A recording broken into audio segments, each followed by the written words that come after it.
K R ನಗರ ಸಂತ್ರಸ್ತೆ ಅತ್ಯಾಚಾರ ಪ್ರಕರಣದಲ್ಲಿ ಮಾಜಿ ಸಂಸದ ಪ್ರಜ್ವಲ್ ರೇವಣ್ಣ ದೋಷಿ ಅಂತ ಕೋರ್ಟ್ ತೀರ್ಪನ್ನ ಕೊಟ್ಟಿದೆ.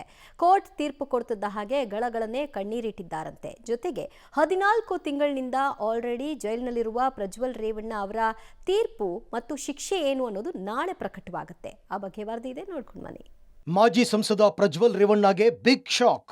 ಅತ್ಯಾಚಾರ ಕೇಸಲ್ಲಿ ಪ್ರಜ್ವಲ್ ರೇವಣ್ಣ ದೋಷಿ, ಅತ್ಯಾಚಾರಿ ಎಂದು ತೀರ್ಪು ಕೊಟ್ಟ ಕೋರ್ಟ್ ಹಾಲ್ನಲ್ಲಿ ಪ್ರಜ್ವಲ್ ಗಳಗಳನೆ ಕಣ್ಣೀರು. ಬೆಂಗಳೂರು ಜನಪ್ರತಿನಿಧಿಗಳ ನ್ಯಾಯಾಲಯ ಮಾಜಿ ಸಂಸದ ಪ್ರಜ್ವಲ್ ರೇವಣ್ಣಗೆ ಬಿಗ್ ಶಾಕ್ ಕೊಟ್ಟಿದೆ.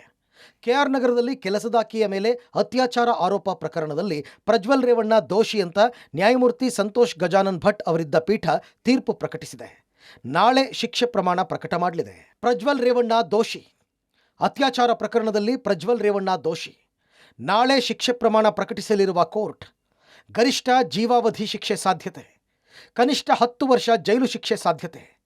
424 ಪುಟಗಳ ತೀರ್ಪು ಪ್ರಕಟಿಸಿದ ಕೋರ್ಟ್ ತೀರ್ಪು ಕೇಳುತ್ತಿದ್ದಂತೆ ಜಡ್ಜ್ ಎದುರು ಕಣ್ಣೀರಿಟ್ಟ ಪ್ರಜ್ವಲ್. ರೇಪ್ ಪ್ರಕರಣದಲ್ಲಿ ಕಳೆದ 14 ತಿಂಗಳಿನಿಂದ ಜೈಲುವಾಸ ಅನುಭವಿಸ್ತಾ ಇರುವ ಪ್ರಜ್ವಲ್ ರೇವಣ್ಣ ತೀರ್ಪು ಕೇಳ್ತಾ ಇದ್ದಂತೆ ಕೋರ್ಟ್ ಹಾಲ್ನಲ್ಲಿ ಕಣ್ಣೀರಿಟ್ಟಿದ್ದಾರೆ. Court 376N, 376K, 354, 66 of IT ಆ್ಯಕ್ಟಲ್ಲಿ ಚಾರ್ಜನ್ನು ಫ್ರೇಮ್ ಮಾಡಿತ್ತು. ಈ ಎಲ್ಲ ಕೌಂಟ್ಗಳಲ್ಲೂ ಸಹ ಆರೋಪಿನ ಇವತ್ತು ದೋಷಿ ಅಂತ ಹೇಳಿ ಕೋರ್ಟ್ ಇಸ್ ಡಿಸೈಡೆಡ್ ಟುಡೇ.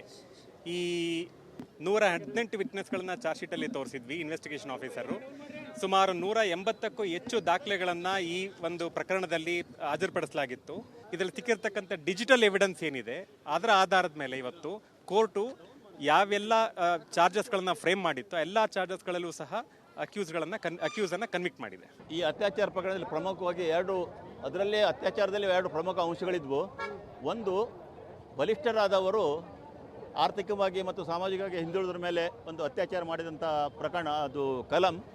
ಮತ್ತೊಂದು, ರಿಪೀಟೆಡ್ಲಿ ಮೋರ್ ದೆನ್ ಒಂದಕ್ಕಿಂತ ಹೆಚ್ಚು ಬಾರಿ ಅತ್ಯಾಚಾರ ಮಾಡಿದಾಗ ಅದನ್ನು ಗಂಭೀರವಾಗಿ ಪರಿಗಣಿಸಲಾಗುತ್ತೆ. ಹಾಗಾಗಿ 376N ಮತ್ತು K ಎಂಬ ಉಪಕಲಂಗಳು ಸಹ ಅದಕ್ಕೆ ಪ್ರಾಮುಖ್ಯತೆಯನ್ನು ಪಡೆದಿದ್ವು. ಆ ಹಿನ್ನೆಲೆಯಲ್ಲಿ ನಾವು ಎಲ್ಲವನ್ನೂ ಸಹ ಸಮರ್ಥವಾಗಿ ಪುರಾವೆ ಮಾಡುವಲ್ಲಿ ಸಮರ್ಥರಾದ್ವಿ. ಏನಿದು ಪ್ರಕರಣ? ಪ್ರಜ್ವಲ್ ರೇವಣ್ಣ ವಿರುದ್ಧ 2ನೇ ಅತ್ಯಾಚಾರ ಪ್ರಕರಣ. ಅತ್ಯಾಚಾರ ಬೆಳಕಿಗೆ ಬರುತ್ತೆ ಅಂತ ಸಂತ್ರಸ್ತೆಯ ಅಪಹರಣ. ಹುಣಸೂರು ಬಳಿಯ ತೋಟದ ಮನೆಯಲ್ಲಿ ಸಂತ್ರಸ್ತೆಯ ಅಪಹರಣ. ಇದೇ ಪ್ರಕರಣದಲ್ಲಿಯೇ ರೇವಣ್ಣ ಸೇರಿದಂತೆ 9 ಜನ ಜೈಲಿಗೆ ಹೋಗಿದ್ದರು. ಸಂತ್ರಸ್ತ ಮಹಿಳೆಯನ್ನ ರಕ್ಷಿಸಿದ್ದ SIT ಸಂತ್ರಸ್ತೆಯಿಂದ ಹೇಳಿಕೆ ದಾಖಲು ಮಾಡಿ ಪ್ರಕರಣ ದಾಖಲಿಸಲಾಯಿತು. ಸಂತ್ರಸ್ತೆಯ ಹೇಳಿಕೆಯ ಮೇಲೆ ದೋಷಾರೋಪ ಪಟ್ಟಿ ಸಲ್ಲಿಕೆ. ಪ್ರಜ್ವಲ್ ರೇವಣ್ಣ ಮಾಡಿದ್ದ ಮೊಬೈಲ್ ವಿಡಿಯೋ ಸಾಕ್ಷ್ಯ. ಮಹಿಳೆಯನ್ನ ಬೆತ್ತಲುಗೊಳಿಸಿ ಬಲವಂತವಾಗಿ ಲೈಂಗಿಕ ಕಿರುಕುಳ. ವಿಡಿಯೋದಲ್ಲಿ ಪ್ರಜ್ವಲ್ ಇರೋದು ಸಾಬೀತು ಆಗಿತ್ತು. ಇದೀಗ ಕೋರ್ಟ್ ಪ್ರಜ್ವಲ್ ರೇವಣ್ಣ ದೋಷಿ ಅಂತ ತೀರ್ಪು ಕೊಟ್ಟಿದೆ.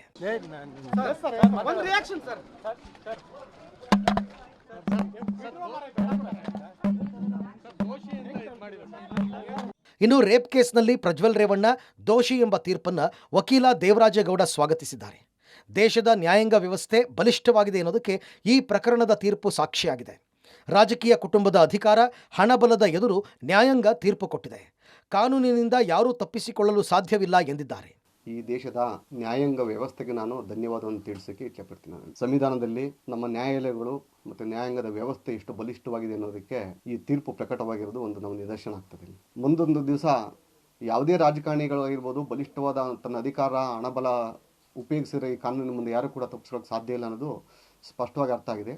ಹಾಗಾಗಿ ನಾನು ಈ ದೇಶದ ನ್ಯಾಯಾಂಗ ವ್ಯವಸ್ಥೆಗೆ ನಾನು ತುಂಬ ಹೃದಯದ ಧನ್ಯವಾದ ಹೇಳ್ತೀನಿ. ಇನ್ನು ಈ ತೀರ್ಪು ಪ್ರಶ್ನಿಸಿ ಪ್ರಜ್ವಲ್ ರೇವಣ್ಣ ಹೈಕೋರ್ಟ್ಗೆ ಮೇಲ್ಮನವಿ ಸಲ್ಲಿಸಲು ಅವಕಾಶ ಇದೆ. ಒಟ್ಟಾರೆ ರೇಪ್ ಪ್ರಕರಣದಲ್ಲಿ ಮಾಜಿ ಸಂಸದ ಪ್ರಜ್ವಲ್ ರೇವಣ್ಣ ದೋಷಿ ಅಂತ ಕೋರ್ಟ್ ಮಹತ್ವದ ತೀರ್ಪು ಕೊಟ್ಟಿದೆ. News desk, public TV.